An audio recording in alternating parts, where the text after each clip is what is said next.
22 जुलाई 2024 Monday. मुकद्दस यूहन्ना की अंजील chapter 20 verse 1 to 2 and 11 to 18।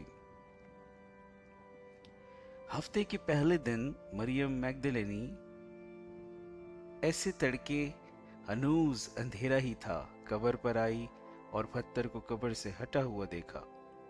तब वो शमौन पतरस और उस दूसरे शागिर्द के पास दौड़ी आई जिसे यीशु प्यार करता था, और उनसे कहा कि खुदावंद को कब्र से निकाल ले गए हैं और हम नहीं जानते कि उन्होंने उसे कहाँ रखा है।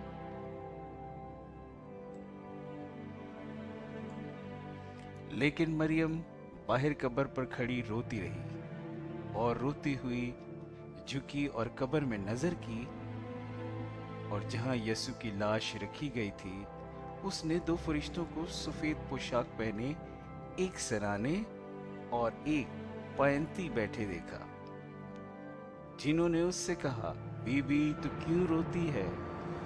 उसने उनसे कहा, इसलिए कि वो मेरे खुदावंद को उठा ले गए हैं और मैं नहीं जानती उन्होंने उसे कहाँ रखा है। ये कहकर वो मुड़ी और यीशु को खड़े देखा और ना पहचाना कि ये यीशु है। यीशु ने उससे कहा, बीबी तू क्यों रोती है? किसे ढूंढती है?